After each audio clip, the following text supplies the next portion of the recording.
Bien, vamos a revisar un pasaje que es utilizado mucho para decir y considerado por muchos como el pasaje más contundente, donde nos dice que la salvación se puede perder. Es el famoso pasaje de Hebreos capítulo 10. Hebreos capítulo 10, que por cierto hay una persona que ustedes conocen que es acérrimo enemigo de la justificación, de la seguridad de salvación, y ha utilizado este pasaje para decir que, bueno, que es clarísimo que ahí se refiere a la pérdida de la salvación. Y básicamente ese pasaje lo tenemos del versículo 26, bueno, va hasta al 39, pero vamos a hacer una lectura hasta el 31, me parece. Ya después ahí hace una pequeña digresión y trata otros temas. José Juan, gracias mi hermano, saludos igual a usted, gracias por acompañarme en este momento, en esta reflexión. Usted sabe que este es un texto muy utilizado para decir que la salvación se puede perder. Todo esto es a raíz del desconocimiento teológico de lo que Cristo realmente hizo por nosotros. O sea, es increíble pensar que mucha gente que se precia de ser entendido en las Escrituras todavía sigue pensando que la salvación se puede perder. Obedece a un sistema teológico con el que está casado o está matriculado, y bueno, no haya cómo salirse de ahí. Y bueno, y siente por supuesto alguna aversión contra el concepto de seguridad de salvación, por lo menos los más honestos, ¿verdad? Que no conciben cómo es que un cristiano podría salvarse si anda mal, si, bueno, como ellos dicen, si anda habituado al pecado, si cae en un estado de pecado, si cae en ciertos pecados abominables, porque hasta eso, ¿verdad? Se clasifican los pecados. Pero ya esto ha quedado como muy obsoleto, el argumento del asunto de los pecados, y ahora se ha preferido el concepto de perder la fe. Entonces, bueno, porque si pecaremos voluntariamente, después de haber recibido el conocimiento de la verdad, ya no queda más sacrificio por los pecados. Hay una posición, me parece a mí que es la posición calvinista, donde se aferran en cuanto a su argumentación en que estas personas que están mencionadas aquí no son genuinos cristianos.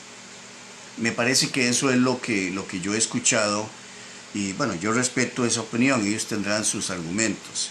Yo me voy un poco más profundo, y yo admito, de acuerdo a la construcción gramatical que tenemos, que evidentemente, por algunos detalles que tenemos aquí claros, que los vamos a ver ahora posteriormente, los que aquí son mencionados son cristianos. ¿Garantiza que una persona que ha sido salvo terminará obedeciendo 100%? No. Gracias a Dios no es la mayoría la que termina en un estado difícil espiritualmente. Sabemos que es la gran minoría, pero se dan casos. Y esos casos que se dan, que son relativamente pocos en comparación con el grueso del resto, son los que se utilizan para decir, mire, aquí tengo clarito que la salvación se puede perder. La mayoría del pueblo evangélico cree en pérdida de salvación, o sea, es ignorante. Un saludo a Juan Manuel Rodríguez Calderón. Y esta es nuestra tarea, y lo más importante es que no es infructuosa. No es infructuosa porque yo tengo la experiencia, tengo que decirlo, por lo menos a 5 pastores que les he enseñado, han pasado de pérdida de salvación, de creer esa falsa enseñanza, a seguridad de salvación. y luego se muestran muy agradecidos. Bueno, aparte de una gran serie de hermanos, principalmente, obviamente, los alumnos que son con los que tengo yo contacto. Así que por encimita no he contabilizado porque no he indagado bien la experiencia de muchos, pero yo sé que algunos empezaron de alguna manera con por lo menos las dudas y necesitaban reforzar un poquito el concepto, porque algunos de estos aún van a iglesias donde se predica pérdida de salvación. Y algunos de ellos, bueno, muy bien, comparta hermano, compartamos con otros hermanos, porque bueno, esto es lo que está ahorita en boga. Acaba de terminar una de las, yo no le llamo exposiciones, menos conferencias, sino simples diatribas y detracciones en contra de la seguridad de la salvación. Yo no sé por qué el empeño de decirle a los cristianos que se pueden condenar eternamente. Ya les voy a decir por qué. Porque no encuentro absolutamente ninguna diferencia en cuanto a la vida cristiana entre un cristiano que cree que la salvación se puede perder a un cristiano que tiene seguridad de salvación. O sea, que estoy diciendo que en la vida cristiana, en la realidad, no se encuentra una diferencia como para decir, mira, es que los cristianos que creen que la salvación no se pierde, vaya, qué integridad de cristianos, no, viven en la santidad, viven alejados del pecado, viven en un estado tremendo de relación personal con el Señor, oran, ayunan y hacen todas estas cosas porque necesitan hacerlo para no perder su salvación. Tal vez por ese lado se note que ayunen un poquito más o que oren un poquito más, será por eso, no porque evidentemente los demás no lo hagan, pero pareciera ser que la insistencia es en ese sentido. Si yo estuviera convencido realmente que la salvación podría perderse y que el antídoto y que la medicina que yo necesito es orar mucho, ayunar mucho, velar mucho, hacer muy buenas obras, perseverar, permanecer, obedecer, andar en el temor de Dios, pues yo creo que pasaría como sucede, no me dedicaría a otra cosa más que en eso. Y entonces yo digo, bueno, gracias a Dios, ayuné tanto, oré tanto, revisé mi vida espiritual y saqué todos los pensamientos malos, he hecho confesión sincera de todo, que no queda absolutamente nada. Y hay cristianos que los oímos decir, bueno, Señor, te pido perdón por esto, aquello y lo demás, y además de eso por todo lo que no me acuerdo. No sea que quede algo ahí escondido que me pudiera de pronto condenar. Es evidente que vivimos con esos tremendos temores. Bueno, por aquí tengo saludos, profe, desde CD, Valle, San Luis Potosí, México. Un saludo especial a Marcos Antonio Vázquez Chávez. Gracias, Marcos, por estar aquí con nosotros. Entonces, necesitamos explicar este texto sin entrar en tanto detalle de trasfondo histórico de la situación que los cristianos estaban pasando en este momento, que están sufriendo persecución. De manera entonces que había una tendencia, había una inclinación en abandonar como se dice en el versículo anterior, abandonar la congregación, no dejando de congregarnos. Es una ¿cómo se llama? Es una infeliz traducción, porque en realidad lo que tenemos ahí es un sustantivo, no dejando la congregación sería lo más correcto. Entonces, hay esa situación que se está dando de persecución y de deserción. Justificada o no, pues era muy fuerte. O sea, muy fácil es decir que soy cristiano en las buenas, pero estando perseguido y siendo amenazado con ser crucificado, ser torturado, ser decapitado, ser encarcelado, ser metido en las mazmorras, que es algo terrible, ¿verdad? Aquellos subterráneos, era algo pasmoso y terrible. Entonces, fueron tiempos muy difíciles y que eso empezó a crear una desbandada de cristianos. Bueno, tratamos de entender, sin quitarle ni ponerle, lo que en realidad el texto está diciendo. De hecho, aquí el participio que tenemos es considerado un participio condicional. Por eso Reina Valera agrega: porque si pecaremos, y nos coloca el participio, nos traduce como un verbo como en subjuntivo. Haber recibido. Es evidente que la entrega del Evangelio lo han recibido ellos, han recibido el conocimiento de la verdad. No sabemos hasta qué punto han sido adoctrinados, de eso no sabemos. Han recibido el conocimiento, se les ha enseñado, y bueno, ese conocimiento lo tienen ellos tienen ese conocimiento. Entonces, en primer momento, llegamos a la conclusión que al estar el infinitivo en auristo, labin, me parece, es que no he abierto el texto griego. Déjeme abrirlo por acá para tenerlo a mano. Vuelvo y repito, este texto es utilizado y forzado, por supuesto, a decir que este texto dice que los cristianos se pueden condenar al infierno. Nos vamos a dar cuenta que hasta por ahí escuché a este elemento decir que ahí huele a azufre. Bueno, ya esta parte que dice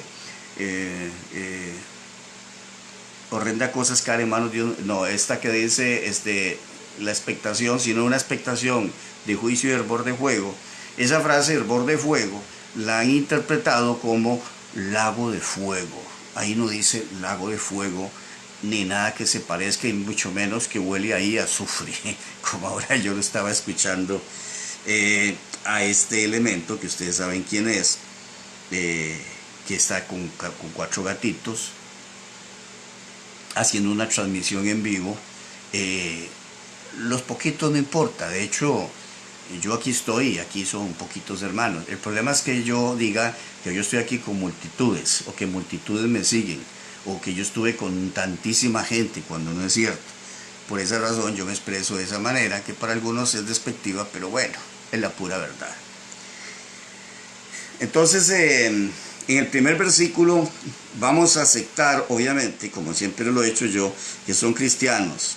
Pero el problema que nosotros tenemos acá es que, o el problema que tienen ellos, saludos a Norberto Arzúa Pérez, Norberto, de México.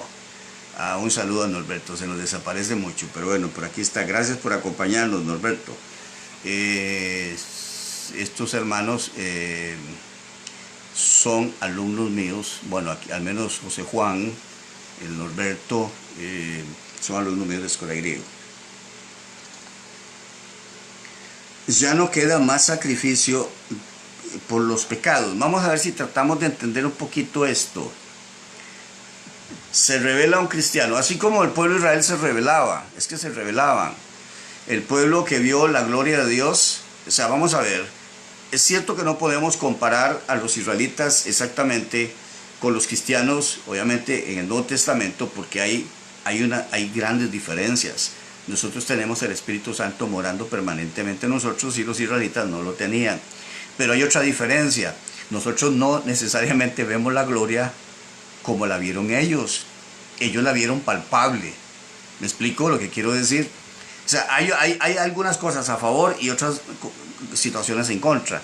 El problema es que el israelita no sufrió regeneración como propiamente nosotros. Saludos también a Carlos Reni González. Un saludo a Carlos. Gracias por acompañarnos, Reni. Entonces, hay una diferencia. No es lo mismo en ese sentido el espíritu, ¿verdad? Ellos se les llama que tenían un corazón de piedra, prácticamente un corazón endurecido, un corazón de carne. Pero eso de alguna manera, digamos, compensaba la situación con respecto a nosotros, que podríamos decir que tenemos cierta ventaja con respecto a ellos. Bueno, en el sentido de que ellos miraron la gloria de Dios. Vamos a ver, ellos están saliendo de Egipto. Primero, el poder lo vieron en las plagas. ¿En qué consistía? Bueno, algunos podrían decir, son puras coincidencias, están cayendo ciertas maldiciones, los dioses tales están derramando maldiciones. No, el pueblo de Israel, que estaba esclavizado, ya había comprendido que Moisés era enviado de Dios y que las plagas que estaban cayendo evidentemente eran enviadas por Dios. Un saludo a Jeffrey. Vengo siguiendo de 4 horas de diálogo por un... No le capté muy bien, vamos a ver qué es lo que dice. 4 horas de diálogo con un hermano que bella, no entiendo la seguridad de salvación. Bueno, no entendí. ¿Qué hablan, profe? Estoy hablando del capítulo 10, versículo 26 en adelante, sobre precisamente lo que usted estaba conversando ahora y comentando. Estamos hablando sobre ese pasaje. Entonces, les estaba explicando que el pueblo de Dios, Israel, vio las plagas, vio palpablemente los milagros, contempló posiblemente, no todos, pero algunos de ellos contemplaron, y eso ocurrió cuando Moisés extendió la vara y la serpiente de Moisés se comió la serpiente de los magos y hechiceros de Egipto. Pero el evento evidentemente más portentoso fue cuando se abrió el mar Rojo se abrió. Moisés extendió su vara y las aguas se abrieron. Eso no es coincidencia, eso no simple y sencillamente fue una casualidad. No, es evidente que es el poder de Dios. Entonces Israel sale librado en ese momento porque él ya había salido, los egipcios lo persigan, se encuentra en una encrucijada donde no había salida y Dios los libra cruzando el mar y luego muriendo ahí el ejército egipcio. Los israelitas llevaban eso ya en la mente.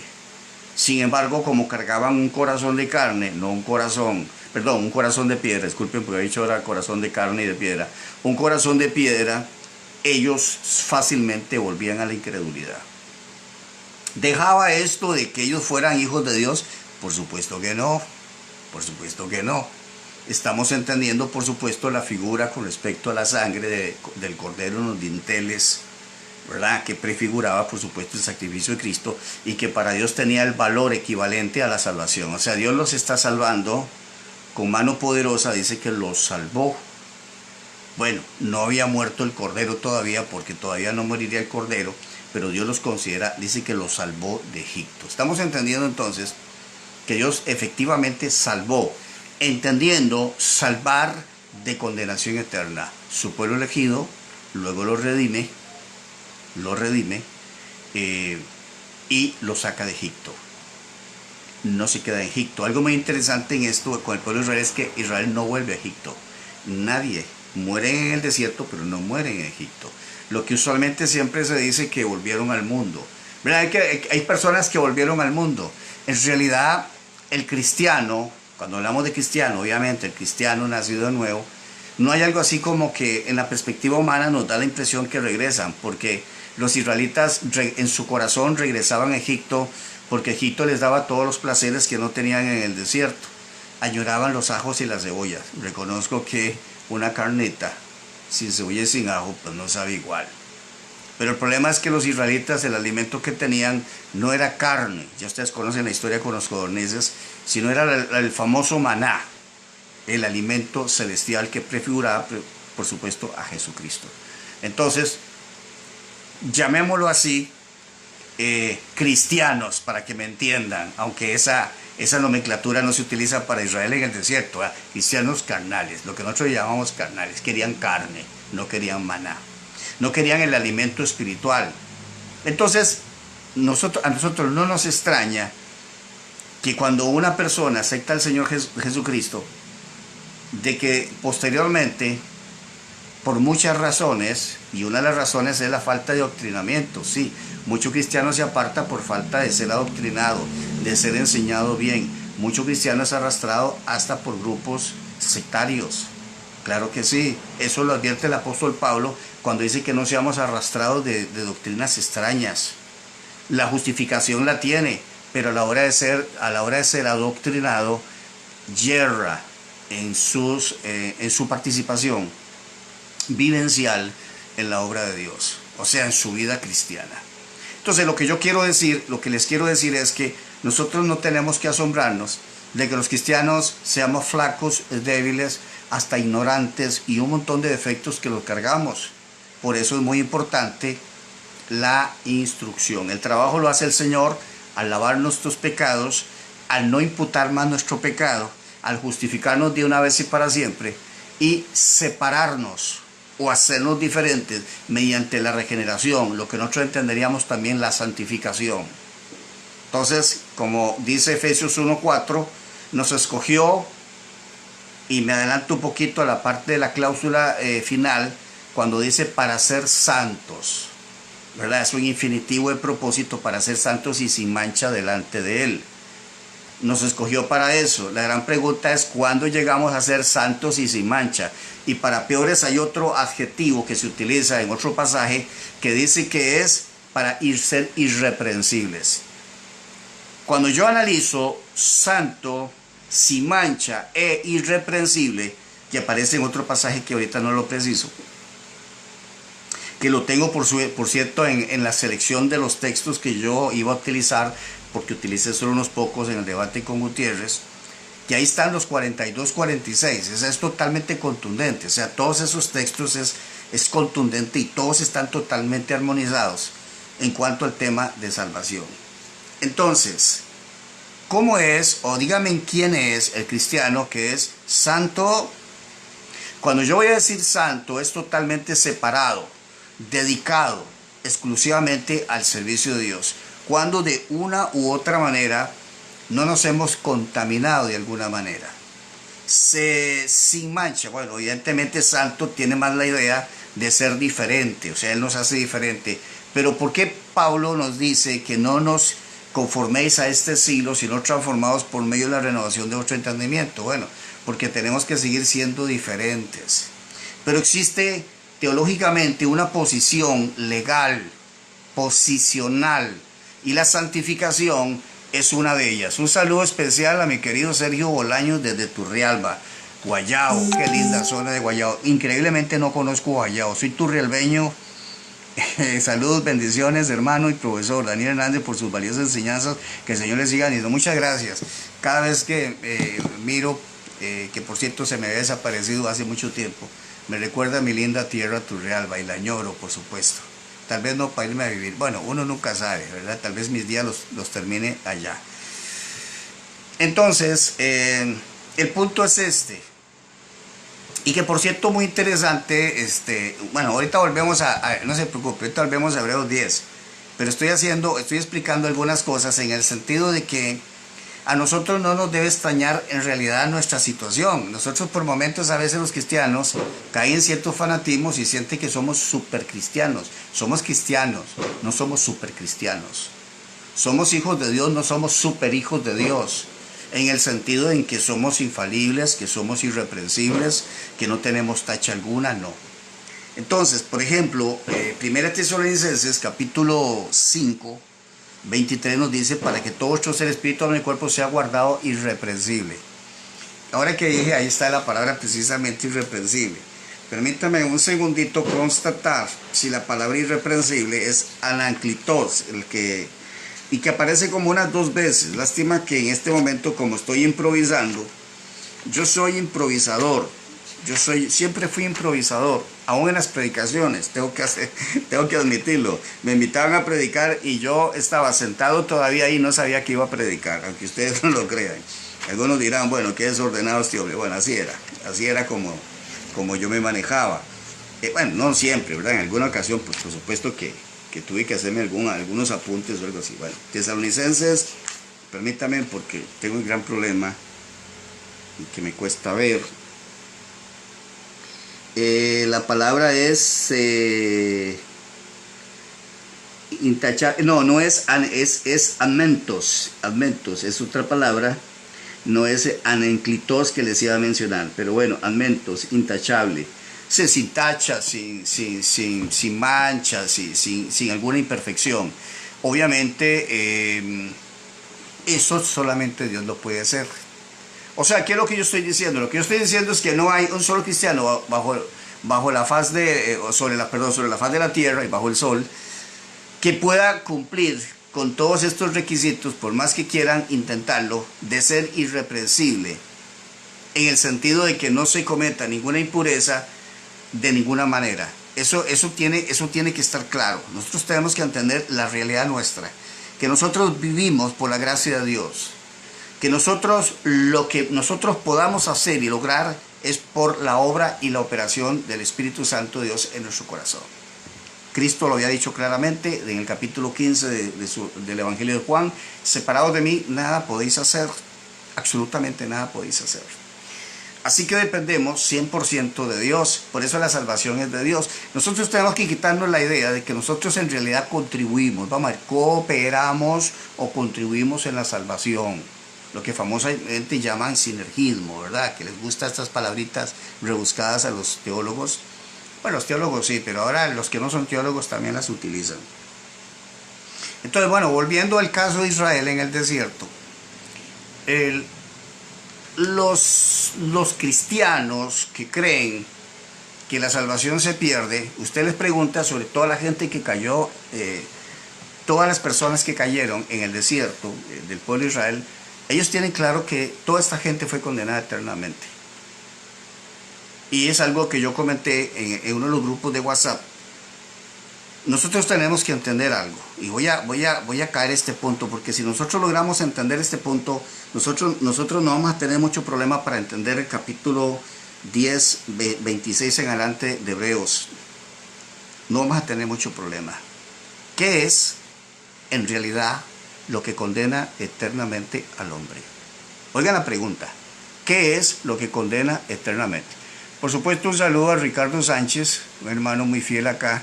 Apenas le suena ahí, por ahí le llega la notificación, inmediatamente abre ahí. Dice, disculpen que tengo mucho problema, me he perdido algunos días, pero bueno, no, de unos días no, tengo como 2 días que no entro en Facebook hasta ahorita. Tomando en cuenta que es sábado, que estamos fin de año, que hay más de un trasnochado que se va a acostar muy tarde, pues ay, aquí vemos, estamos con 3 hermanos, que me honran con su presencia en este momento. Bueno, entonces estoy diciendo que si no, ¿qué es exactamente? Vamos a ver claro, ¿qué es lo que condena eternamente al hombre? Es la separación de él con Dios. Vamos a hacerlo sencillo para que lo podamos entender. El hombre está separado, estoy hablando del hombre pecador, y entiéndase pecador el hombre que no ha sido redimido por Cristo, o sea, el hombre que no es salvo. Está separado, en este preciso momento está separado de Dios. Si el hombre muere en esa condición, separado de Dios. ¿De acuerdo?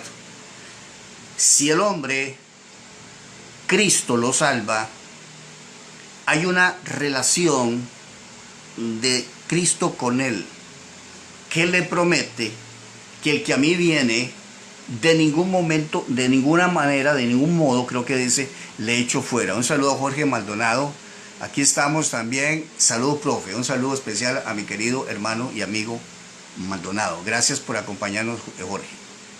Estamos hablando aquí sobre, siempre con los temas de salvación, capítulo 10 de Hebreos, pero bueno, estoy aquí explicando algo sobre lo que tiene que ver qué es lo que condena. Y hay un pasaje que yo se lo quiero leer, que es Juan capítulo 3 precisamente. Creo que es el versículo 18, permítanme buscarlo. Y yo creo que aquí está sintetizado qué es lo que condena al hombre. Vamos a verlo claro, qué es lo que condena al hombre. Me parece que es 3, vamos a ver si es 3:18, si mal no recuerdo. Y esta es la condenación, dice así: esta es la condenación, que la luz vino al mundo y los hombres amaron más las tinieblas que la luz, porque sus obras eran malas. O sea, estos hombres no quieren saber absolutamente nada con la luz. Un saludo al católico Gabriel Álvarez, gracias por acompañarnos, Gabriel. Sea bienvenido a nuestra enseñanza, bueno, a nuestro compartir que tenemos acá. Entonces, aman las tinieblas. O sea, son personas que usted les habla el evangelio y te dicen no me interesa. Usted les habla de todas las formas posibles y te rechazan. A mí me gusta lo que yo hago. Yo disfruto lo que yo hago. Hay gente que disfruta el pecado. Hay gente que ama las tinieblas. Así literalmente ama las tinieblas. Le gusta la oscuridad. No les gusta exponerse a la luz. y rechazan la dádiva de Dios. Abiertamente la rechazan. Y entonces dice, esta es la condenación. ¿En qué consiste la condenación? En que los hombres amaron más las tinieblas que la luz porque sus obras eran malas. No querían que sus obras fueran reprendidas. No querían que sus obras fueran. Entonces esa es la condenación. En otras palabras, ¿qué es la condenación? Es el rechazo a Jesucristo. Pero a nosotros, aparte de esto, nos han añadido que, bueno, eso se condena eternamente, no quieren saber nada con Cristo, pero igualmente se condena, y de la misma manera, porque van para la misma paila, porque hasta eso, o sea, los cristianos que se condenan eternamente, según ellos, van a la misma paila, o sea, van a sufrir el mismo castigo. El que aborrece a Dios y aquel que decidió aceptar a Jesucristo y que por alguna razón, que ellos explican que fue de que después de que eran nacidos de nuevo, murieron espiritualmente. Pero eso no es posible. Eso que estoy diciendo, alguien que ha nacido de nuevo no puede morir espiritualmente, porque ya tiene vida eterna, porque esa vida eterna está en el nuevo nacimiento, porque ha sido engendrado por Dios. O sea, el concepto de muerte espiritual ya no radica en el corazón del cristiano, porque la ley del espíritu de vida en Cristo Jesús me libró de la ley del pecado y de la muerte. Me libró de una vez y para siempre. No hay algo que te libró y que posteriormente, por las acciones tuyas, vuelve nuevamente la ley del pecado y de la muerte a tener dominio sobre usted. No. Ahora volvemos nuevamente al desierto. ¿Bajo qué autoridad y bajo qué dominio estaban los israelitas? Faraón había quedado destruido sus ejércitos. El faraón estaba prácticamente derrotado. El faraón ya no pudo seguirlos más. El faraón, al ser liberados de Egipto, Israel no eran siervos de faraón ya. Ya no eran siervos de faraón. Faraón no ejercía autoridad sobre Israel. El que ejercía autoridad sobre Israel era Dios Todopoderoso. Y nosotros en el campo espiritual tenemos que entenderlo igual. Aún estamos en este mundo. Una representación del desierto de Israel. El desierto. Donde están las pruebas, donde están las tentaciones, donde están las luchas. Ahí tenemos saludos, profesor. Un saludo, Winston Rodríguez. Me alegra mucho cuando veo nuevas personas, nuevos hermanos que visitan acá con muchísimo gusto y mucho respeto para usted. Sea bienvenido y que el Señor me lo bendiga. Entonces, más o menos es un paralelismo, más o menos, porque las cosas escritas, dijo el apóstol Pablo, fueron para nuestras enseñanzas, para exhortarnos, para que esas cosas no nos ocurran a nosotros, que veamos el ejemplo de rebeldía de Israel y que nosotros no copiemos eso. La carta de Hebreos prácticamente nos habla de eso. Nos está toma a Israel de ejemplo y nos dice, mire lo que pasó con Israel, mire lo que Israel no alcanzó. Y que ahora que estoy mencionando esto es muy interesante, porque siempre se nos enseñó en nuestras iglesias pentecostales, que enseñan, o muchas de ellas enseñan, la pérdida de la salvación. Yo sé, yo lo sospeché, sí. Yo soy, bueno, un saludo a mi hermano, amigo y pastor Winston Medina. Sí, pero les soy sincero, digo, este es Winston, porque el nombre no es muy común, pero como yo no betún bien, no te pude ver bien la carita.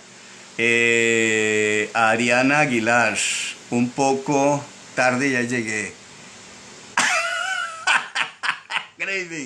Bueno, no es tarde, no, está interesantísimo hoy el tema. Y bueno, gloria a Dios, y está la maquinaria pesada, les cuento que aquí no se metí, aquí ningún H2O puede aparecer por aquí. Bueno, ya algunos saben quién es H2O, ¿verdad? Bueno, el que no puede ser mencionado, Blanca Fernández, bendiciones hermano, muchas bendiciones Blanca, gracias por acompañarme. Bueno, ustedes saben que ya uno viejillo se le olvida un poquito, pero puedo perder el hilo, pero yo quiero saludarlos. Vamos a ver si no nos perdemos mucho de lo que estamos hablando. estoy tratando de explicar y poder entender el capítulo 10. Bueno, les estaba hablando sobre la condenación. Esto es muy importante entenderlo. ¿Qué es lo que realmente condena? O sea, es que el problema es que no logran entender nuestra posición en Cristo. Es importante entender la posición en Cristo. Que en realidad eso es lo que nosotros nos mantiene salvos. Digamos, nos mantiene indefinidamente salvos. La posición en Cristo. No son nuestras actuaciones, no son nuestras obras. Estaríamos perdidos. Estaríamos perdidos. Primero, porque no tenemos poder sobre la muerte, en el sentido de que nosotros no sabemos el día que nos toca. Y entonces, este es un gran problema con la falsa enseñanza, la pérdida de salvación, porque dice, hay que estar preparado. ¿Cómo el hombre puede estar preparado? Vamos a ver, ¿cómo el hombre puede estar preparado si no sabe en qué momento se puede morir? Puede intentar, pero no se le puede asegurar, en el sentido de que no es infalible. Y la otra situación es que no puede evitar pecar. No hay un ser sobre la tierra que pueda evitar no pecar. No puede evitar pecar. Disculpe, no puede evitar pecar. O sea, todos somos pecadores, y Juan lo dice en la carta, hablándole a los cristianos. Hablándole a los cristianos, le dice, mire, si alguien dice que no peca, ha sido mentiroso. O sea, todos pecamos de una u otra manera. Bueno, pero por supuesto que la voluntad de Dios es nuestra santificación, que nos apartemos de fornicación, que nos apartemos del pecado. Esto nosotros lo tenemos totalmente claro, porque es algo interesante, porque de esa manera agradamos a Dios. Y ahora que dije agradamos a Dios, vamos a ver por qué hay un gran problema con la palabra agradar. El que retrocede no agradará a mi alma, y entonces interpretan que agradar el alma es no agradará, es el equivalente a se perderá eternamente. Y este es el gran problema que nosotros tenemos con el tema de salvación, que cualquier cosa que se parezca a fuego es lago de fuego. Cualquier cosita que se mencione perder, destruir, fuego, juicio, condenación, se cometen errores terribles con la palabra condenación, crima, que aparece en las cartas, ¿verdad? Cuando se está refiriendo a otro tipo, en cuanto a caer en juicio, ¿verdad? Y acusación, o que se lacere nuestra reputación, y con condenación eterna. Eso es terrible. Bueno, vamos a ver. Entonces, ¿qué es lo que condena? Es que este punto es el que me interesa más, porque cuando usted logra entender qué es lo que realmente te condena eternamente, usted no tiene problema con Hebreos 10, ni te van a impresionar con el famoso juicio y hervor de fuego que ha de devorar a los adversarios. Entonces, eso de devorar significa consumirse en las llamas del infierno, ¿no? Del lago de fuego. Ok, entonces, ¿cómo hace Dios para salvarnos realmente? Por eso es importante la gramática, por eso es importante. Yo no encontré mejor forma de enseñar seguridad de salvación que explicarle a mis estudiantes qué eran los tiempos verbales que enseña el griego. Principalmente, bueno, yo siempre he dicho que lo más que han podido entender para tener seguridad de salvación son las acciones aurísticas, permítame, o sea, los verbos auristos. Pero el perfecto es simple y sencillamente increíble. Entonces, entendiendo esto, es como se le puede explicar cómo es que, a pesar de mis errores, de mis extravíos, de mis desvíos, de mis desaciertos, yo no pierdo la salvación. ¿Qué es lo que hace en realidad que un cristiano no pierda su salvación? Bueno, evidentemente nuestra posición en Cristo. Pero nosotros necesitamos entender qué es la posición en Cristo, en qué consiste la posición en Cristo. Como bien la preposición en es una preposición estática, como que te coloca y te posesiona en un lugar y no se puede mover de ese lugar. O sea, estar en Cristo es estar inamovible. Implica también interioridad, porque originalmente las preposiciones eran adverbios. Así que si usted va a la preposición en griega, primero te dice en adentro o dentro, y luego toma otras connotaciones. Me preguntan los amigos. Bueno, ahora después vamos a ver, Graving, ahí las preguntas para no desviarnos mucho, porque si no ahorita me pierden y después ando por Júpiter y Urano. Entonces, estamos con el punto de nuestra posición en Cristo. Estaba explicando nuestra posición en Cristo. En realidad, yo legalmente estoy con Cristo en Dios, Porque eso es una realidad. Es que yo tengo que entender qué es esa asociación que tengo con Cristo. Sin Cristo, con Cristo en Dios, en Seu. O sea, estoy asociado con Cristo y estoy en Dios. Está hablando, por supuesto, que yo estoy escondido, que mi vida está escondida. Pero ¿cuál es esa vida que está escondida? La vida regenerada, la vida transformada, porque ¿qué otra vida puede ser esa? La que no puede ser tocada por el diablo, la que no puede ser arrebatada. Esa es la que permanece en una posición firme en Cristo. Por eso la palabra dice, ahora pues ninguna condenación hay para los que están en Cristo, en Cristo, en Cristo, en Cristo. ¿Y quiénes son los que están en Cristo? Los que han sido insertados en su cuerpo. Y bueno, hay muchas cosas, no quiero desviarme mucho del tema porque puedo entrar en otros temas.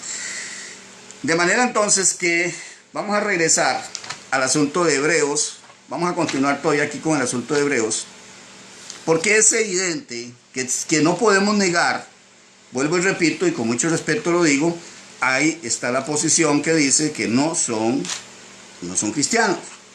Pero bueno, eso no lo voy a discutir en este momento porque no estoy discutiendo con los que creen esa posición.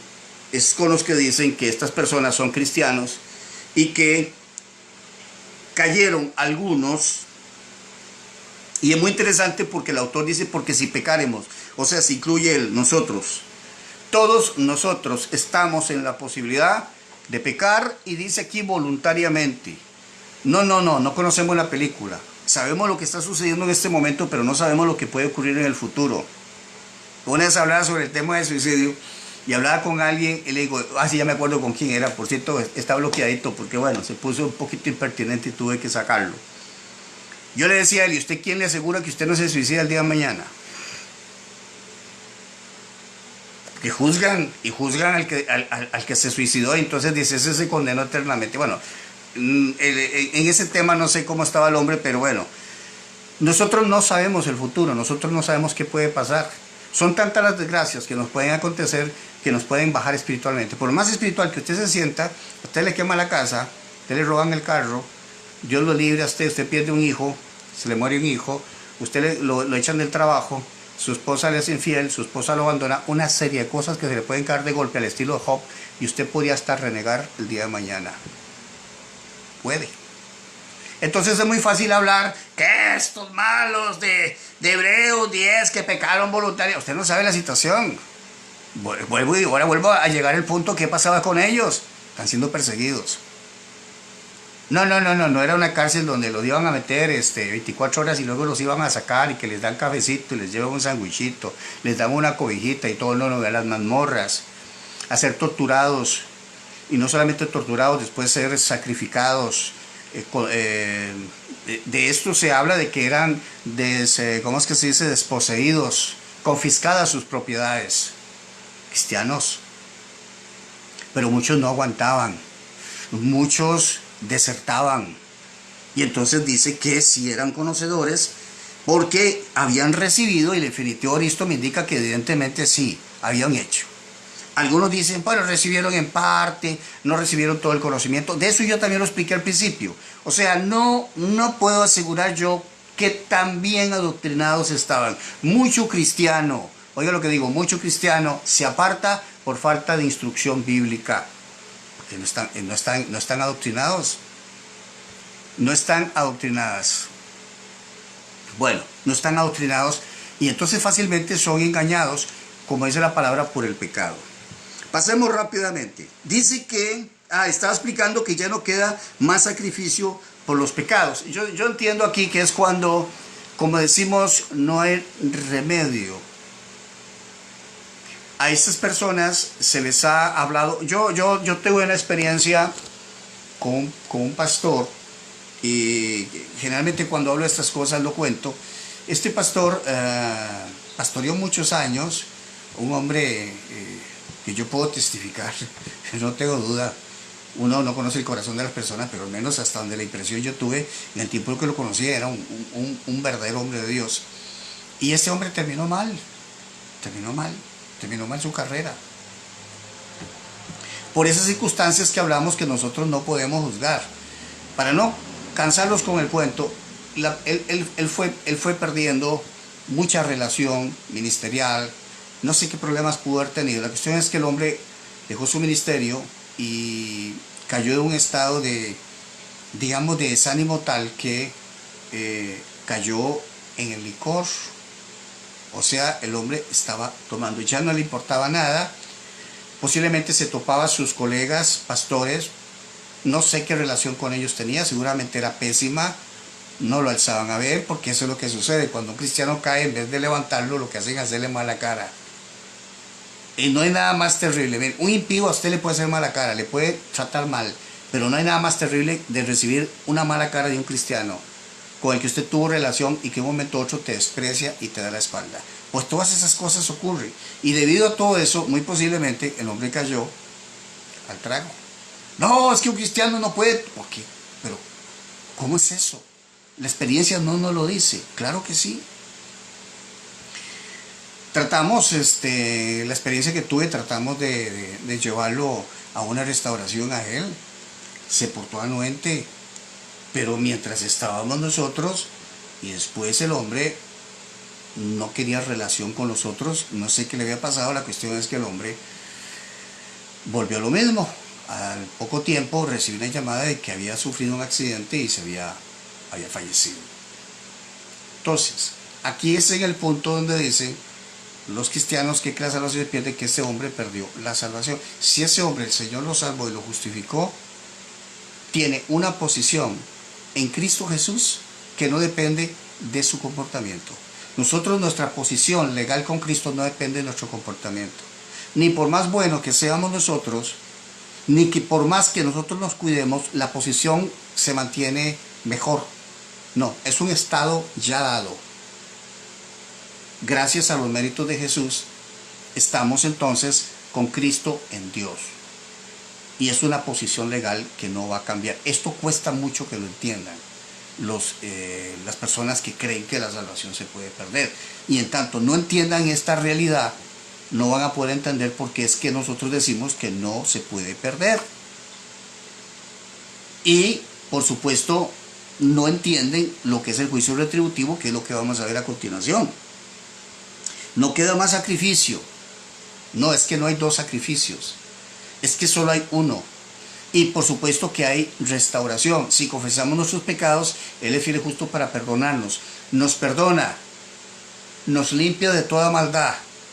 Porque hay una situación que no podemos obviar.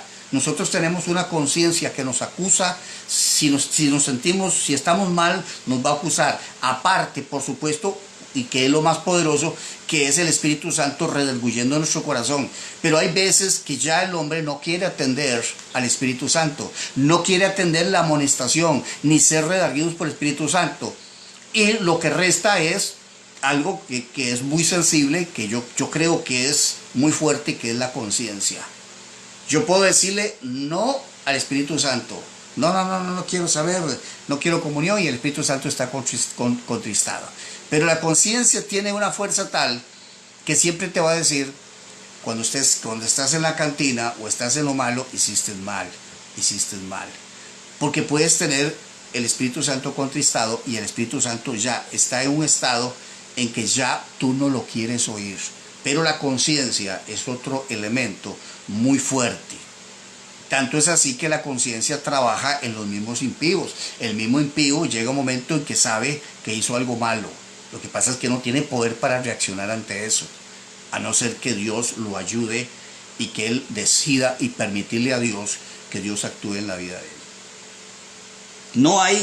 No queda más sacrificio por los pecados. O sea, no se le puede pedir más. Lo que siempre se dice del otro lado es que hay un sumo sacerdote, ¿verdad? Pero el problema es que acá el sumo sacerdote no está funcionando porque él no quiere arreglar su vida, él no quiere restaurar su vida. A este pastor, posiblemente muchos pastores le decían, mira, deja ese vicio, deja esa vida, lo que llaman algunos, que es un término que no me gusta utilizar porque no considero que sea apropiado, usarlo con propiedad, que es reconcíliese, porque fuimos reconciliados una vez y para siempre. Estamos hablando de la vida cristiana de la persona, no estamos hablando del estado salvífico de la persona. El estado salvífico es un estado que está realizado de una vez y para siempre. Eso no cambia, eso no varía, eso es irreversible. Cuando Cristo salva a una alma, la salva para siempre, no la está salvando poquitos. Cuando dice en Tito 3:5, que es donde se utiliza el verbo exosen, que solamente se utiliza en auristo indicativo activo, en este caso nada más. Pues yo he revisado todos los verbos en sus diferentes tiempos, tanto participios como infinitivos, y es el único texto contundente, pero que es más que suficiente para demostrar que nos salvó ya. Y eso es un punto. Por eso se dice que el aspecto del auristo es puntual. Cierra el candado. De aquí para allá nada más ocurre. De aquí para acá se cerró y eso queda definitivo. Es una acción definitiva. Cuando dice nos salvó, nos salvó. Usted no puede estar cuestionando lo que ya sucedió. Esa acción se realizó una vez y para siempre. Es definitiva. E implica, por supuesto, un auristo que tiene que ser de culminación porque está logrando. Es lo que yo siempre llamo el logro de la acción. El auristo es el único tiempo que indica el logro con la fuerza necesaria para entenderlo. Por supuesto que el perfecto indica también una consumación de la acción, pero su énfasis está muy fuertemente en el aspecto resultativo de la acción. Pero también tiene muchísima fuerza en el logro, aunque enfatiza más el resultado. Entonces, ya no queda más sacrificio, no queda reservado. Los pecados de él le fueron perdonados, pero hay algo que explica Hebreos y dice qué es lo que sucede con estos cristianos que se cierran a una restauración. Permítame usar la palabra restauración, que la estamos entendiendo claramente en Juan capítulo 2 y Juan 1:9. Si confesamos nuestros pecados, ¿para efectos de qué? De restaurar nuestra, nuestra comunión, no nuestra relación en cuanto a posición, porque ya estamos en Cristo. Nosotros no venimos a ser miembros del cuerpo de Cristo. Y cuando nos portamos mal y caemos en un estado de pecado, somos cortados como miembros. Porque eso implicaría que si literalmente somos cortados, cada vez que se restaura la persona pidiéndole perdón, según 1:9 de Juan, habría que insertarlo nuevamente. Entonces se está amputando el miembro y se está insertando. O se está, ¿cómo es que se dice? Cuando se vuelve a colocar el miembro, ¿verdad? Que se hace una cirugía, se implanta, se vuelve a implantar el miembro. Eso no funciona así. Espiritualmente eso no funciona así, eso es falso. Por eso los que creen que la salvación se pierde no pueden explicar lo del nuevo nacimiento. Y ya algunos más atrevidos dicen, se muere. ¿Cómo que se muere? ¿Cómo que muere lo que es engendrado por Dios? Lo que es engendrado por Dios no muere. Morirá tu carne, pero no muere tu nueva vida, que es la vida espiritual tuya, que está totalmente, no solo restaurada, está resucitada. Por eso tenemos vida eterna. La vida eterna es inherente al nuevo nacimiento. No puede ser separada. Es una falacia total separar vida eterna, como algunos nos quieren decir, que en tanto usted está en obediencia, usted tiene vida eterna. Eso es falso. La vida eterna la tenemos desde el momento que fuimos nacidos de nuevo. La naturaleza, la nueva criatura tiene vida eterna, es inherente a ella porque es nacido de Dios y todo lo que es nacido de Dios es eterno. En un sentido técnico, nosotros somos eternos y no moriremos nunca más espiritualmente en tanto yo sea nueva criatura. Por eso todo cristiano, evidentemente genuino, que ha nacido de nuevo, tiene vida eterna. Ya tiene incorporada la vida eterna, y la vida eterna no es algo espacial, no es algo de tiempo, es un estado que hemos adquirido en el nuevo nacimiento. Por eso no puede volver a morir eternamente. Para volver a morir eternamente, porque para poderse condenar, un salvo tendría que volver a morir espiritualmente, o sea, volver a morir como morimos en Adán. Pero la Escritura nunca enseña que un cristiano pueda volver a morir espiritualmente, a caer en ese estado de muerte espiritual. Eso no existe, porque eso fue totalmente destruido. Tito, en 2 Tito me parece 1:10. Voy a leerlo. Tito no. 2 Timoteo 1:10 dice de la siguiente manera. Dice, desde el 9, bueno, el 10, pero que ahora ha sido manifestada por la aparición de nuestro Señor Jesucristo, el cual quitó la muerte. ¿Qué significa que quitó la muerte? Y sacó a luz la vida y la inmortalidad por el Evangelio. Nos dio inmortalidad. En Cristo tenemos inmortalidad. O sea, somos inmortales. No hay forma de que volvamos a morir espiritualmente. Vamos a morir físicamente, pero ya no eternamente. No moriremos ya eternamente. Eso es un estado que nosotros tenemos. Los pecados que nosotros cometamos no puede hacer que se revierta esa nueva vida que tenemos en Cristo. Pero, que es el asunto que tenemos acá, pero los pecados que obviamente cometemos van a ser juzgados y están siendo juzgados. Por ahí escuché un argumento que decía, en cuanto a esto, este personaje, que él conoció a un cristiano de 20 años, que se había apartado durante 20 años y que nunca le había pasado nada. Así que el juicio retributivo, eso era pura paja. Bueno, por supuesto que no se le puede creer. Una persona tan mentirosa como esta no se le puede creer nada de lo que cuenta. Cuanto a estadísticas, y bueno, fíjense que multitudes lo ven y lo oyen y está con 20 personas o 25 personas, nada más. Y, por supuesto, es muy posible que si el caso fuera cierto y que no ha pasado juicio retributivo, el hecho de que no asista a una congregación no quiere decir de que esté en desobediencia o que es un pecador deliberado, como el pecador deliberado que aparece acá en Hebreos, o los pecadores que aparecen acá, no necesariamente. Hay muchas personas que no están yendo a una congregación, no porque no quieren estar, sino porque algunos no quieren que estén ahí. Los han expulsado, los han echado, no los quieren, cuánta cosa ocurre. Luego voy a leer los comentarios, hermanos, discúlpenme porque si no me pierdo, si me pongo a leer, como yo no tengo un guión, no tengo un sermón, un cuestionario donde yo puedo estar viendo, sino que todo aquí, nada más conforme lo que va llegando, entonces me podría salir un poquito. Sé que se nos está haciendo un poquito largo la transmisión, pero bueno, vamos a ver, vamos a continuar con este asunto entonces de Hebreos. No queda más sacrificio. Se puede resistir, caer en una incredulidad, caer en una rebeldía. Claro, por supuesto que Dios nos advierte sobre ese peligro, y Hebreos está constantemente advirtiéndonos sobre el peligro de no endurecer nuestros corazones y no ser engañados por el pecado, que es exactamente lo que tenemos acá.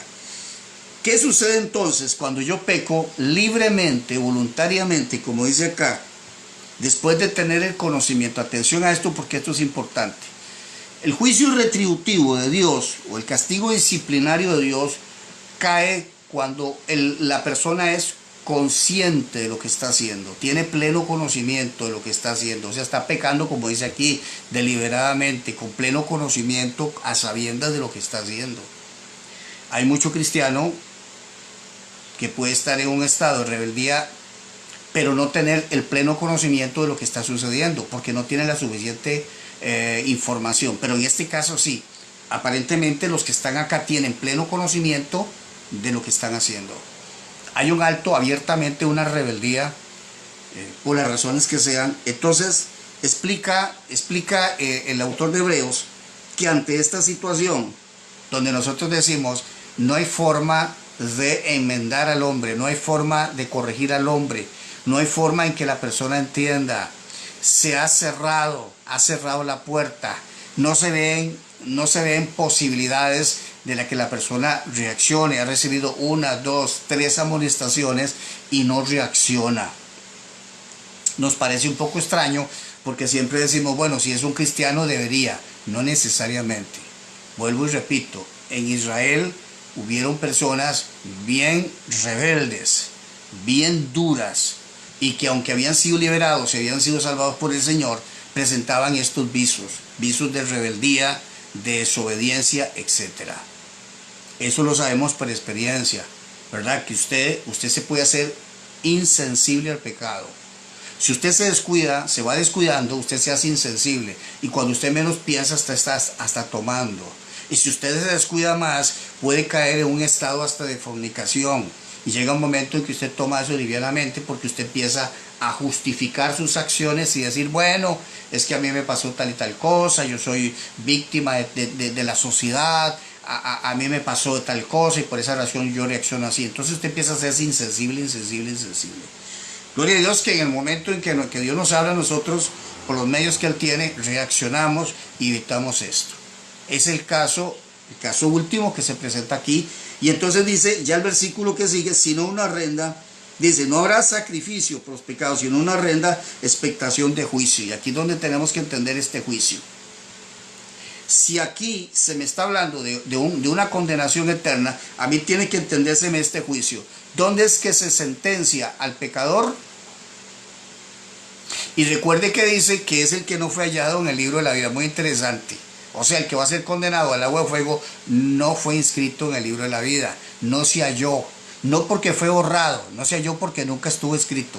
Eso hay que entenderlo allá, creo que es 20:15 de Apocalipsis. Ese texto ya yo lo he estudiado. No, ahí no es que fue borrado. Ahí no se halló. No se halló. Porque si hubiera estado borrado, el que lo va a buscar dice, sí, estuvo, pero lo borraron. Pero no, el texto no dice eso. Lo que el texto en el original dice es que no se halló inscrito. Por eso fue condenado.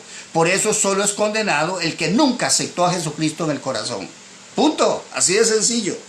Pero ¿qué sucede? Porque nos acusan a nosotros de que nosotros somos libertinos y que nosotros decimos que se puede pecar y nada pasa y no se condenan. Lo que pasa con estas personas es que no han entendido este pasaje, que es el juicio que aparece aquí. Es un juicio en presente. Se le está diciendo a esta gente, usted va a estar bajo el juicio de Dios en este momento. No está hablando de un juicio futuro.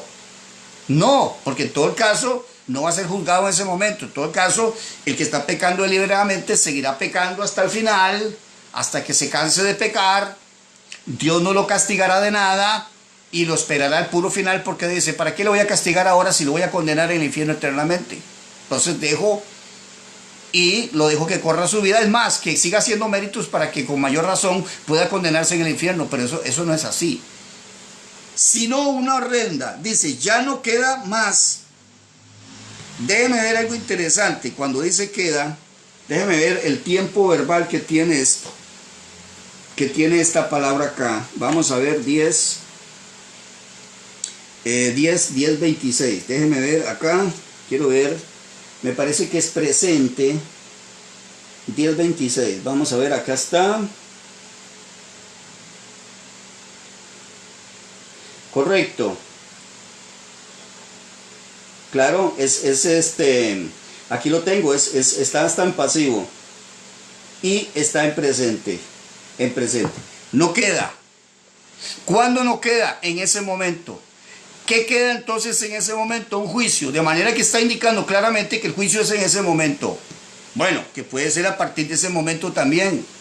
Porque no implica necesariamente que precisamente en el momento en que está pecando deliberadamente le cae el juicio.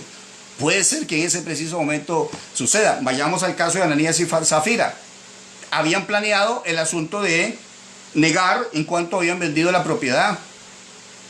No sé cuánto tiempo les llevó para maquinarlo y ponerse de acuerdo. Cuando llegaron a entregar la ofrenda, pero se les adelanta y les dicen, ¿cuánto vendieron ustedes la propiedad? Ellos mintieron y dijeron, en tanto. En ese preciso momento, pero dicta sentencia sobre esta gente si caen, bueno, uno de ellos cae muerto y después posteriormente el otro va a morir. Pero fue casi inmediato. En el momento en que los confronta Pedro, caen. Juicio retributivo sobre Ananías y Zafira. Negar que eran cristianos no se puede negar. No, Pedro no iba a estar haciendo un negocio con impíos. No.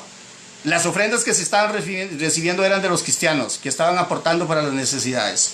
Eso se llama juicio retributivo, que es lo mismo que sucede en 2:3 de Hebreos, cuando dice, ¿cómo escaparemos nosotros? Pregunta retórica, ¿cómo escaparemos si descuidamos una salvación tan grande? Retórica, ¿por qué? Porque simplemente se pregunta sin esperar una respuesta, solo para que usted reflexione sobre la respuesta, que vamos a tener precisamente en el contexto del capítulo 10 de Hebreos, una pregunta también retórica. ¿Cuánto castigo pensáis que merecerá? No dice cuánto, Solo medite y piense por un momento. Si en la ley de Moisés, por 2 testigos, de 2 o 3, moría irremisiblemente, ¿cuánto mayor castigo pensáis? Pero eso no está implicando, como dicen los detractores de la doctrina de seguridad de salvación, que esta no puede ser muerte física porque dice que es más. Pero el autor no tiene la intención de decir que es más, sino simplemente para que comparemos que si eso era en el Antiguo Testamento, nosotros debemos considerar, porque la advertencia siempre es, o sea, el asunto es de advertir a los cristianos de no caer en el estado del capítulo 10, 26 de Hebreos. Eso es todo. No está diciendo cuánto es, no está ponderando, no está midiendo la cantidad de castigo, y lo peor de todo es que aquí supone que es lago de fuego, debido precisamente por la famosa frase, juicio y hervor de fuego.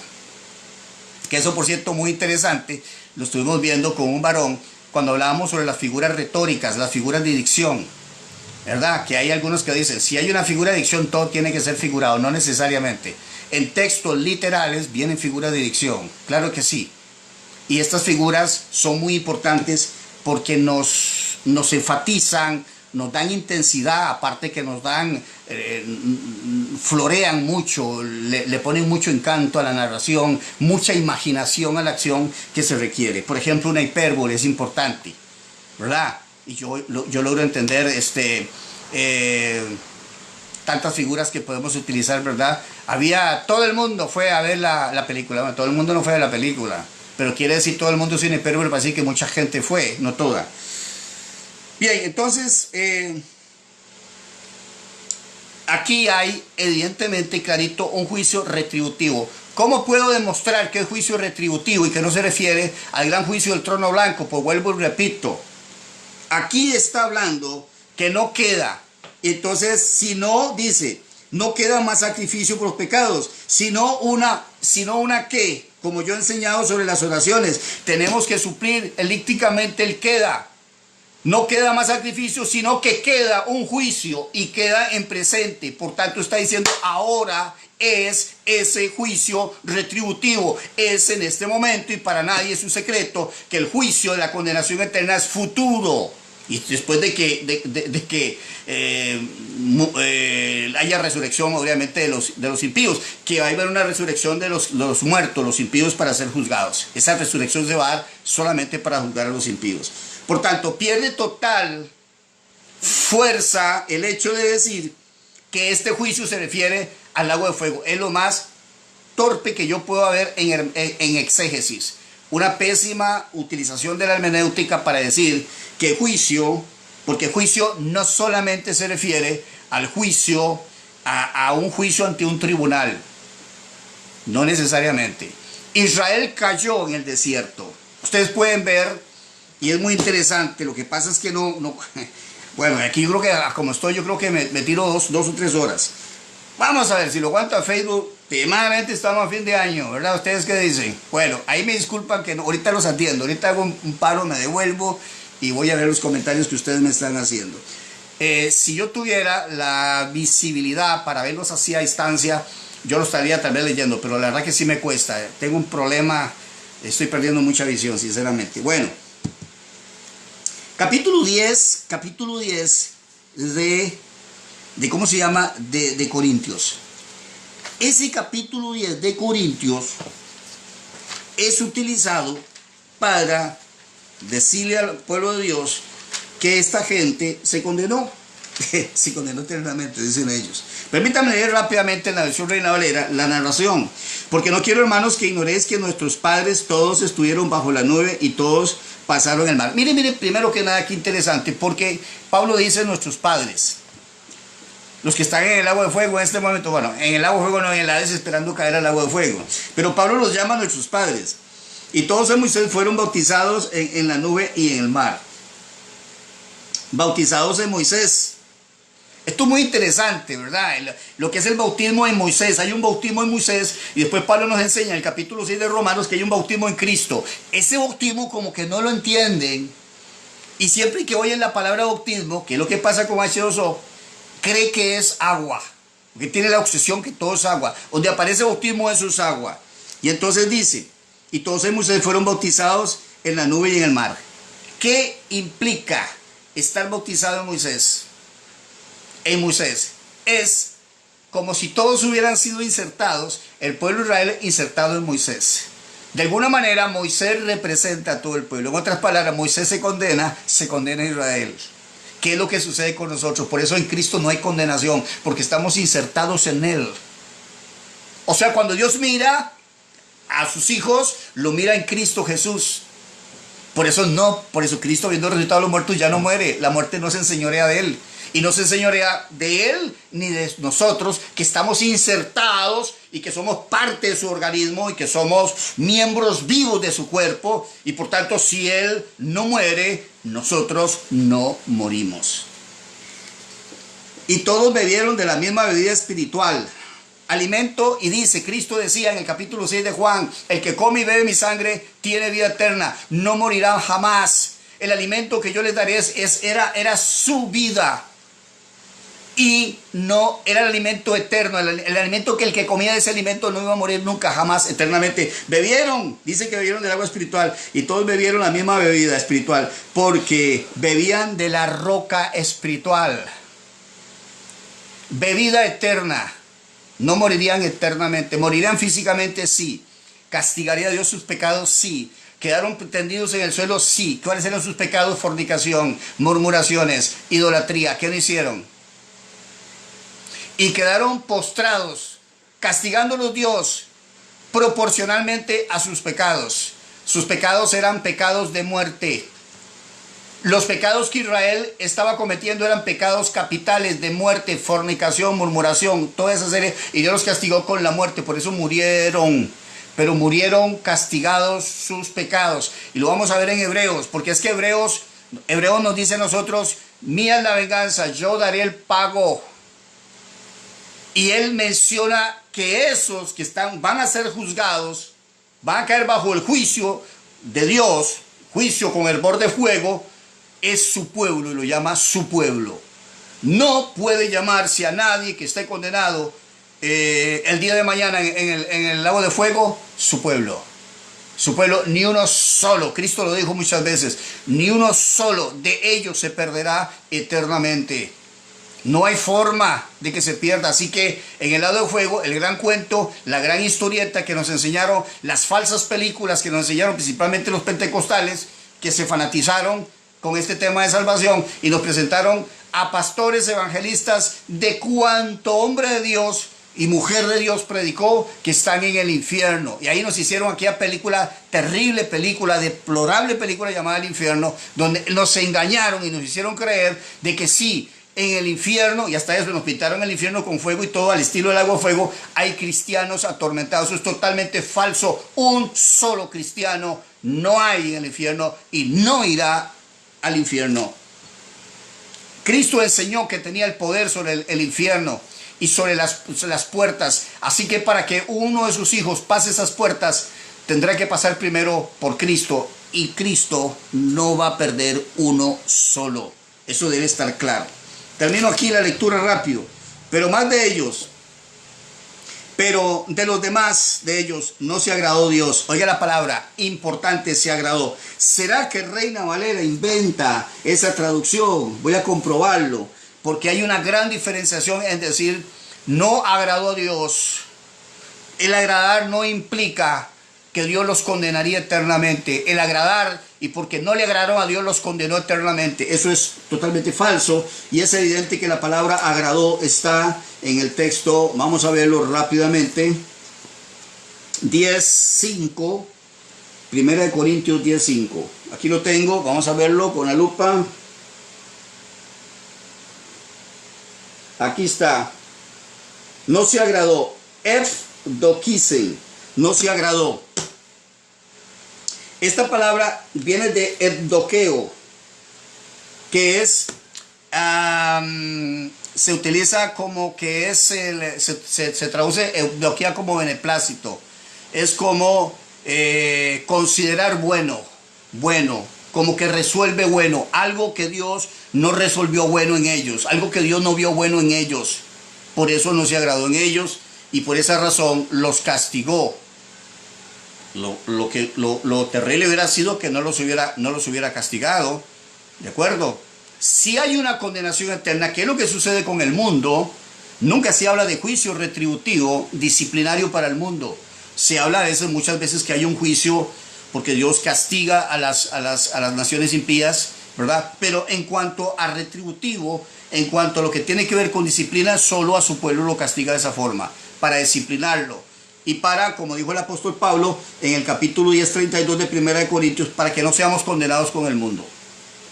Entonces, el juicio tiene que darse, que es una muestra que Dios está castigando los pecados de su pueblo. El juicio retributivo es una venganza, una reivindicación, o más bien una vindicación de Dios, vindicando su honor, su santidad y su justicia, y castiga, se reserva el derecho de castigar a su pueblo. Y eso lo podemos ver con respecto a la palabra timoría, que está dentro del contexto de Hebreos, capítulo 10, que creo que ya no nos va a dar tiempo. Creo que hemos avanzado mucho y quiero dar tiempo un poquito a los comentarios. Voy terminando. Pero de los demás no se agradó Dios, por lo cual quedaron postrados en el desierto. Mas estas cosas sucedieron como ejemplo para nosotros, para que no codiciemos cosas malas como ellos codiciaron, y seas idólatras como algunos de ellos, según está escrito. Se sentó el pueblo a comer, a beber, y se levantó a jugar. Este asunto de jugar ya tiene que ver con asuntos de las relaciones sexuales y todo lo que se dio ahí. Ni forniquemos, como algunos de ellos fornicaron y cayeron un día 20,000. Ahí está Dios castigando a su pueblo. Voy a volver rápidamente para hacer un salto rápido, debido a que ya he avanzado mucho el tiempo. Quiero mencionar esto para demostrar que es un castigo retributivo. Hebreos 10, volvemos a Hebreos 10 nuevamente. Cuando él menciona a que mía es la venganza, capítulo 10. Aquí estamos. Vamos a ver dónde estamos. Ok. Dice, pues sabemos, versículo 30, pues sabemos al que dijo, mía es la venganza, yo daré el pago, dice el Señor, y otra vez el Señor juzgará a su pueblo. ¿Sobre quiénes va a caer el juicio que dice que va a devorar a sus adversarios, a los que se le oponen? Pues su pueblo. Y le llamó, el Señor juzgará a su pueblo.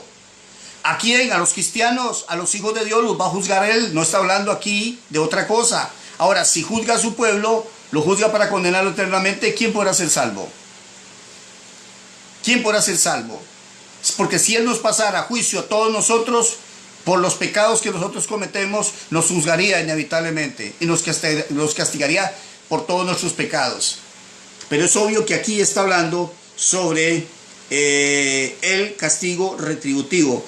Dice aquí, voy rápido, sino una horrenda expectación de juicio y hervor de fuego que ha de devorar a los adversarios. Estos adversarios son los que se oponen a Dios, los que le hacen frente, los que desafían su autoridad. Y está hablando de su pueblo, está hablando de gente de su pueblo que está adversando. El que viola la ley de Moisés, ya lo expliqué, muere irreversiblemente. ¿Cuánto mayor castigo pensáis que merecerá el que pisoteara el Hijo de Dios y tuviera por inmunda la sangre del pacto? Actuar indiferente con respecto a lo que recibieron, respecto a su salvación. Miren que si son cristianos, que en el cual fue santificado, admite el texto que fueron santificados, pero aún así afrentaron al Espíritu de gracia. Todo este versículo 29 es una pregunta retórica para hacer conciencia a los cristianos de no rebelarnos contra Dios, de no oponernos a Dios, de no hacerle cara a Dios, porque Dios, como dice acá en la misma palabra que es la palabra castigo, que es timoría, viene de la palabra timi, de donde viene la palabra honor. Esto es propiamente lo que se llama juicio retributivo, que Él va a vindicar o a vengar su honra como Dios que es. Por eso Dios nos castiga a nosotros. Así que no hay ese cuentito de que a los cristianos que creemos en seguridad de salvación nada nos pasa. No, no es el primero que está sentado en una silla de ruedas. No es el primero que le falta un pie, que le falta un ojo, que le falta una mano. Eso que le ha ido bien, de que el todo no lo quite ni lo vaya a raer sobre la faz de la tierra. Eso es juicio retributivo, que los cristianos que dicen que la salvación se puede perder no lo entienden, y que algunos expositores, falsos maestros, dicen que se ríen de un juicio retributivo y dicen que no existe un juicio retributivo. ¿Cómo no va a existir un juicio retributivo si a los corintios que bebían indignamente la cena del Señor, algunos de ellos les había quitado la vida al Señor? Dice que dormían, pero qué interesante. Es que el eufemismo lo tenemos clarito ahí: dormir. Solo duermen los cristianos, pero dormir es evidentemente, por eufemismo, es morir. No está hablando de dormir, es literalmente de morir. Entonces, una muestra de que Dios les quitó la vida y que evidentemente no perdieron nada, algo así como la salvación, porque simplemente ahí lo tenemos claro en ese eufemismo. Bueno, es lo que quería compartirles en esta ocasión, a mis hermanos. Voy a rápidamente devolverme para leerles los comentarios. Bueno, aquí ya había saludado a Juan Porras, a Juan Manuel, Marcos, Antonio también lo había saludado, Norberto también, Carlos Reni también lo saludé, Jeffrey también, Reinaldo Flores, bendiciones, profe. Este es otro hermano que está acá en Escuela de Griego. También lo saludé. Jorge Maldonado también es otro. Rosy Moreno, bueno, un saludo a Rosy, que siempre nos acompaña. Ataide también es otro hermano que siempre nos acompaña. Mi saludo a Sergio Bolaños, que saludé de acá de Turrialba. Juan Manuel Rodríguez Calderón dice: hay gente que tiene una boca sucia y cree en pérdida de salvación. Bueno, de todo hay. Ricardo Sánchez, su hermano que siempre nos acompaña. Hermano, saludos. Llegando me he perdido algunos días, pero bueno, ya le expliqué también a él. Aquí estamos también, bueno, a Jorge Maldonado, Gabriel también lo saludé. Juan Manuel, ¿qué tal, Gabriel? Hoy no tuvimos debate en tu canal. Bueno, Restrepo, saludo, profesor, desde Medellín, Colombia. Un saludo a Luis Carlos, que siempre nos escucha, también buen amigo. Juan Rodríguez, dice el necio en su corazón, bueno, ahí nos aporta algo. Winston Rodríguez, saludo, profesor, seguro ya se fue, nada más vino hasta acá, ese soy yo. A Winston, un saludo a Winston. Bueno, a Graving, que también me dice que está con el nombre de su esposa. Blanca me saluda. Juan Manuel dice: Pastor Winston, estamos tratando de que si se pierde la fe. Bueno, está bueno, ok, gracias, dice. Ahora vamos a ver, Graving dice: me preguntan los amigos de... no conozco esas siglas. Es si uno no es necesario un nuevo bautismo cuando se descarría, que es lo que conservó. Bueno, Blanca, Adriana, ¿quiénes son ellos? Ricardo, algunos de la toma de más allá en el monte se suicidaron cuando tomaron atacaron. Qué situación terrible. Ok, bueno, algo me está explicando ahí, no le capto bien. Dice: el hijo pródigo se alejó del padre, Dios le mostró. Ahí nos está dando el ejemplo Juan sobre el hijo pródigo. Ronald, saludo, profesor Hernández de Perú, un saludo también para él. Profesor, una consulta, dice Ronald Freddy Bonilla, en Gálatas 2:3:2, ¿cómo debe ser traducido? Bueno, ahorita no tengo tiempo para eso, solamente estoy viendo los saludos. Así es, excelente, profe, buenas noches. Jeffrey, Sergio Bolaños, que profesor, a mi parte nada que comentar y mucho gusto de aprender, y precisamente sigo aprendiendo de usted una vez más. Gracias por dedicar, gracias a Sergio. Winston, que me comente: parece mentira que en plenas festividades estemos haciendo apología de la salvación. Sí, bueno, eso es todo lo que tenemos. Bueno, que bueno, Winston, no sé, Winston estaba ahí todavía acompañándome. Bueno, entonces rápidamente vamos terminando. Pues conocemos al que dijo: mía es la venganza, yo haré el pago, dice el Señor. Esta situación del pago es el pago de vuelta por lo que se hizo. Entonces vuelvo a aterrizar con lo que dije al principio, la importancia de entender por qué hay condenación eterna. Cuando uno entiende la palabra de Dios, ni por la mente le debe pasar la idea de que un cristiano se puede condenar. Eso es falsa enseñanza, y no ha producido absolutamente ningún beneficio a la iglesia del Señor, porque tanto igual los que creen que la salvación se puede perder andan haciendo lo mismo, ¿no? O sea, no ha habido la enseñanza y la amenaza de condenación para un cristiano, no ha hecho que evite que los que creen así eviten el pecado. Entonces siguen cayendo igual. No aminora eso. O sea, siempre se ha dicho de que con las amenazas no se logra. Al contrario, cuando usted prohíbe algo, es cuando más se hace. ¿Verdad? Como que hay una tendencia más hacia el pecado. No haga esto, no haga lo otro. Mire, y le importa un comino que les estén ofreciendo el infierno. Pareciera ser más bien que en el fondo como que las personas dicen, los cristianos dicen, no, yo no creo que yo por esto me vaya a ir al infierno. Pero por supuesto es un error pensar en que lo que estamos haciendo es insignificante. Por supuesto que no, pero tampoco tenemos que estar pensando de que en realidad si algo de esto estoy haciendo es porque me estoy condenando eternamente.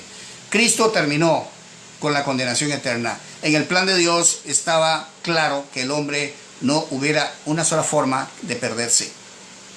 Porque de otra manera el plan no hubiera sido perfecto. Entendamos esto, el propósito de Dios es salvar. Y Dios tenía que hacerlo de tal manera que se asegurara que en una sola alma salva pudiera perderse. Porque esto precisamente es lo que le da honra a Dios. Esto es lo que le da precisamente honra a Dios. Y esto por eso es que las almas nosotros lo adoraremos por la eternidad. Porque no hubo forma de que lo que Él salvó se perdiera. Yo considero evidentemente que sería un fracaso ver a nuestro Dios diciendo, bueno, hice todo lo que pude. Y las criaturas le dirían, Dios, ¿cómo que hizo? Pero tú no eres el Dios todopoderoso, que tú salvas y que no hay nadie que haga lo contrario, o sea, que pueda revertir lo que tú haces. ¿Cómo es eso? Y entonces donde surge el falso, por eso es tan falso el libre albedrío. El libre albedrío es ese concepto enemigo de Dios, en el sentido de que quiere darle protagonismo al hombre. El libre albedrío que se ha encargado de decirle al hombre que se puede condenar. Ese es todo. Ese es el culpable. Ese es el culpable de todo, del tema de seguridad y salvación, es el libre albedrío. Eso, por eso es que se pueden perder eternamente, porque como tiene libertad el hombre, entonces al darle esa libertad al hombre, el hombre se pierde. Y lo peor del caso es que Dios no puede meter mano, porque le han dicho, tú no puedes oponerte a la decisión de los hombres. Dios los hizo libres, y así que si se pierden por su culpa. No. Dios, por supuesto, no va a actuar de esa manera, porque Dios sabe precisamente que si todo lo dejáramos al hombre y se lo dejáramos al hombre, pues se perdiera. Inevitablemente se perdiera. El que conserva nuestra salvación es el Señor y está bien guardada. Está guardada en Dios, como lo mencioné en Colosenses 3:3. Está guardada en Dios. Sintetizamos. La salvación consiste en que Dios nos libró de la muerte espiritual. ¿Cómo se dio eso? Bueno, precisamente cuando fuimos todos de alguna manera legalmente incorporados en Cristo, en su muerte, sepultura y resurrección. Ahí estábamos. Lo explica bien el apóstol Pablo en el capítulo 6, más o menos del 2 al 4 al 5. Está explicando ese bautismo. Ese bautismo no es de agua. Quítese de la mente que eso es un bautismo de agua. Le han engañado con ese concepto. Ese es el bautismo en Cristo. Ese es el real bautismo que hay. Como también hay un bautismo que es el del Espíritu Santo, y precisamente el Espíritu Santo insertándonos a nosotros en el cuerpo de Cristo para siempre. Así que todos los que estamos unidos a Cristo Jesús, no hay forma de que nos podamos perder, porque estamos escondidos con Él en Dios. Así que entonces, ahí cuando el Señor resucitó y mediante la imputación de su justicia nos aseguró para siempre. No quieren entender, es que no quieren entender de que la salvación es totalmente segura.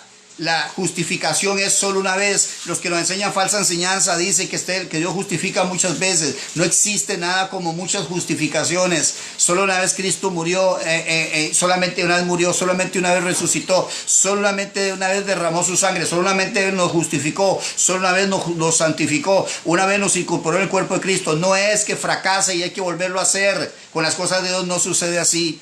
Nos selló una vez, no nos sella dos veces. Si usted puede perder su salvación, perdería el sello, porque el sello le garantiza a usted, desde a partir del momento en que sella hasta la redención, hasta la resurrección, hasta que su cuerpo sea transformado. Así que no hay forma de perder la salvación. Esto es el Evangelio. Estas son las buenas noticias. Los que nos dan nuestros amigos y nuestros hermanos son malas noticias. ¿Cuáles son las malas noticias? Te podrías condenar eternamente. Eso es terrible. Yo no podría tener paz. Si eso fuera una realidad, yo no tendría paz. Yo no tendría sosiego. Yo no tendría seguridad. Yo ya no sabría qué hacer en un momento dado. ¿Qué tengo que hacer? Entonces, claro, nos han enseñado que es simplemente correr inmediatamente y empezar a confesar pecados para que ya yo no me condene eternamente. La salvación eterna fue definida en la cruz y a través de la resurrección. Dice que la resurrección de Cristo fue para nuestra justificación de una vez y para siempre. Así que bueno, ha sido un placer, hermanos. Gracias a los hermanos que me acompañaron. Aquí terminamos 10 hermanos. Pues gloria a Dios, esto va a quedar grabado por si alguno lo quiere repasar. Y bueno, esto solamente es una de las muchas cosas que podemos hablar sobre el tema de salvación. Y por supuesto, ya perderle miedo a este capítulo, que hay que entrarle y quitar esa idea de que ahí, cuando se habla de que el mayor castigo es la condenación en el lago de fuego, no hay una sola evidencia, no, ni por como digo, ni lo menos que me puedo imaginar puedo encontrar un concepto de condenación eterna en ese pasaje, porque no lo hay. Dice juicio, y está hablando, como les dije al principio, de un juicio que ocurre precisamente ahí, en ese preciso momento. No es un juicio escatológico, no hay una referencia a un trono, no hay una referencia a una resurrección, ni hay una referencia de algo así que se llame como lago de fuego. Así que por tanto queda reducido a un simple juicio retributivo de parte de Dios. Así que por eso horrenda cosa es caer en manos de un Dios vivo. Es una gran reprensión para nosotros, sabiendo que nuestro Dios es un Dios vivo y que no pasará por alto al inocente. No hay uno de nosotros que pueda escapar como hijos. Los tiene identificados Dios, los tiene, por si fuera poco, los están inscritos, así que no hay nadie que se le escape. Conoce bien los que son suyos. Aparte sin iniquidad. Esa es la recomendación que Dios, para que no suframos el castigo y que podamos tener una larga vida, si así es la voluntad de Dios, sobre la faz de la tierra. Que el Señor les bendiga. Muchas gracias a mi hermano Winston, que nos acompañó hasta el final. Gracias a mi hermano Juan Porras. Gracias a todos los hermanos que estuvieron conmigo. Y bueno, ahí vamos a dejar el vídeo para que sigamos meditando sobre lo mismo. Que Dios les guarde, que Dios les bendiga y nos vemos en la próxima ocasión.